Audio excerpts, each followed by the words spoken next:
Imagine this. You meet someone, and within minutes, it feels like you've known them forever. The connection is electric, intense, almost unreal. You don't question it, you dive into it. It feels fated, like the universe itself brought this person into your life. But then, slowly, something starts to feel off.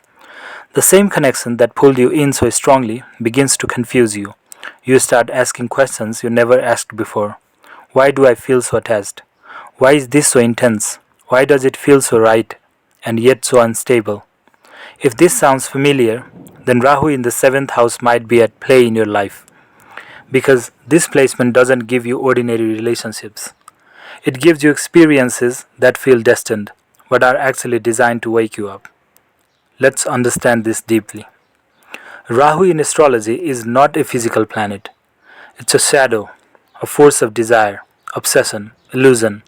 It represents the things you crave deeply but don't fully understand.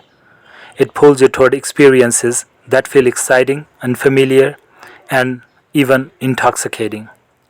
Now place that energy in the seventh house, the house of relationships, marriage, partnerships, and the other person. What happens? Your life becomes centered around relationships, not in a calm, stable way, but in a consuming, intense, almost karmic way. You don't just meet people, you collide with them. And the moment you do, something inside you says, this is important. But here's the truth most people don't realize. Rahu in the seventh house is not about finding love, it's about learning through love. There's a difference. People with this placement often experience very strong attraction in relationships. There is magnetism, chemistry, a sense of urgency. Things move fast, feelings escalate quickly. It's not the slow, gradual unfolding of connection. It's more like being pulled into a current you didn't choose. And that's where the illusion begins. Because Rahu creates a kind of smoke screen, it magnifies desire.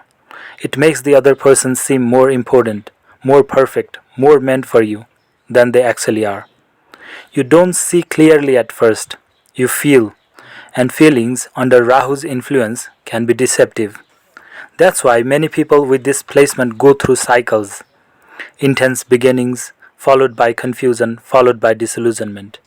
You might idolize your partner, put them on a pedestal, believe they are the answer to something deep inside you. But over time, cracks appear. Maybe they are not who you thought they were. Maybe the relationship becomes unstable. Maybe there are misunderstandings, trust issues, or emotional ups and downs that you can't explain. And you're left wondering, why does this keep happening to me? Because Rahu is not trying to give you comfort, it's trying to break your illusions. Another important pattern here is attraction to the unusual. You may find yourself drawn to people who are different, culturally, socially, emotionally, or even psychologically.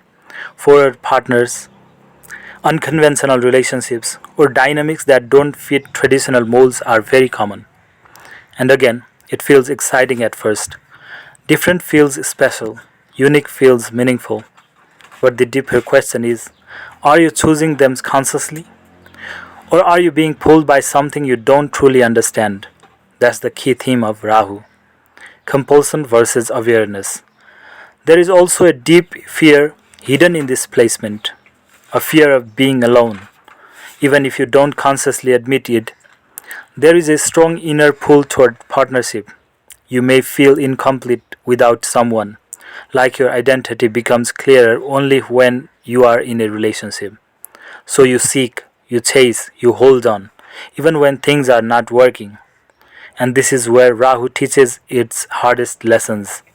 Because the more you cling out of fear, the more unstable things become. The more you depend on the other person for your sense of self, the more confused you feel. It's almost like the universe is showing you again and again that is something is off. But you're not ready to see it yet. Until one day you are. There comes a moment, sometimes after multiple relationships, sometimes after one very intense one, where you begin to question your own patterns, not the other person, yourself. Why do I keep getting into these situations?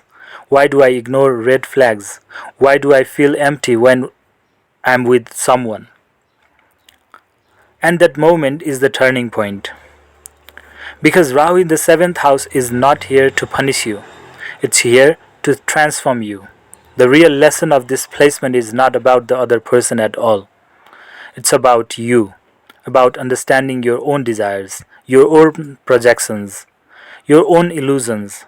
It's about learning the difference between attraction and compatibility, between intensity and stability, between needing someone and choosing someone.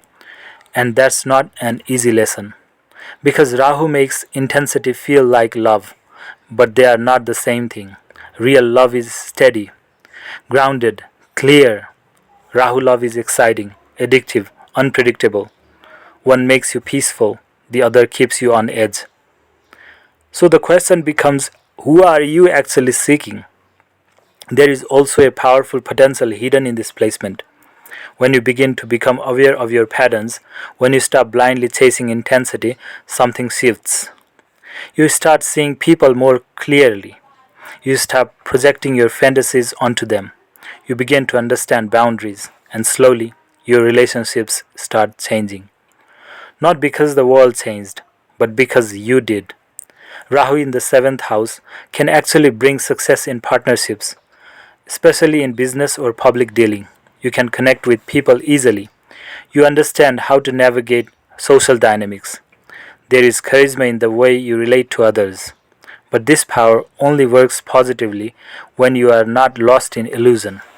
Otherwise, the same ability can lead you into manipulative or confusing situations. So, awareness is everything there. And let's talk about marriage specifically. This placement can sometimes delay marriage or bring unusual circumstances around it. The partner may not be what you expected. The relationship may not follow a traditional path, but that's not necessarily a negative. It just means your journey is different. You are not here to follow a script. You are here to learn something deeper.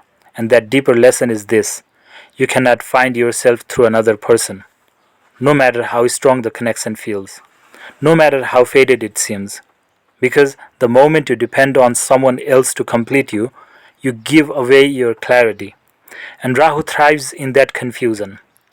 So, what is the way forward? It's not about avoiding relationships, it's about entering them consciously. Take time, observe, don't rush into intensity just because it feels good.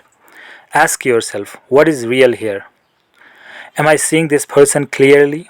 Or am I seeing what I want to see? Am I choosing them? Or am I being pulled? And most importantly, who am I outside of this relationship? Because the moment you become stable within yourself, Rahu loses its power to confuse you. And then something interesting happens. You still experience attraction. You still connect deeply. But now you're not lost in it. You are aware. And awareness transforms everything.